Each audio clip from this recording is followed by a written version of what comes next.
I've just received an update from my national security team on the situation in Georgia. Secretary of State Condoleezza Rice is in Tbilisi. She's conferring with President Saakashvili and expressing America's wholehearted support for Georgia's democracy.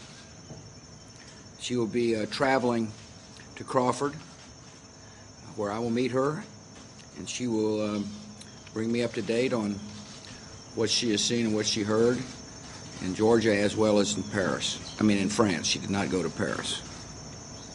Secretary of Defense Gates will keep me briefed on the humanitarian assistance to the people of Georgia. We're working closely with our partners in Europe and other members of the G7 to bring a resolution to this crisis. The United States and our allies stand with the people of Georgia and their democratically elected government. Georgia's sovereignty and territorial integrity must be respected. Moscow must honor its commitment to withdraw its invading forces from all Georgian territory. Some Americans listening today may wonder why events taking place in a small country halfway around the world matter to the United States. In the years since it's gained independence after the Soviet Union's collapse, Georgia has become a courageous democracy whose people are making the tough choices that are required of free societies. Since the Rose Revolution in 2003, the Georgian people have held free elections, opened up their economy, and built the foundations of a successful democracy. Georgia has sent troops to Afghanistan and Iraq to help others achieve the liberty that they struggled so hard to attain. To further strengthen their democracy, Georgia has sought to join the free institutions of the West. The people of Georgia have cast their lot with the free world, and we will not cast them aside. Georgia's emergence as a young democracy has been part of an inspiring and hopeful new chapter in Europe's history.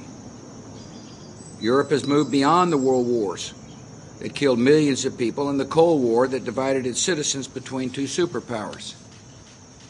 Every administration since the end of the Cold War has worked with European partners to extend the reach of liberty and prosperity. And now, for the first time in memory, Europe is becoming a continent that is whole, free, and at peace. Unfortunately, Russia has tended to view the expansion of freedom and democracy as a threat to its interests. The opposite is true. Free and prosperous societies on Russia's borders will advance Russia's interests by serving as sources of stability and economic opportunity. We hope Russia's leaders will recognize that a future of cooperation and peace will benefit all parties. The Cold War is over. The days of satellite states and spheres of influence are behind us. A contentious relationship with Russia is not in America's interest. And a contentious relationship with America is not in Russia's interest. With its actions in recent days, Russia has damaged its credibility and its relations with the nations of the free world. Bullying and intimidation are not acceptable ways to conduct foreign policy in the 21st century. Only Russia can decide whether it will now put itself back on the path of responsible nations or continue to pursue a policy that promises only confrontation and isolation. To begin to repair its relations with the United States and Europe and other nations, and to begin restoring its place in the world, Russia must respect the freedom of its neighbors. Thank you.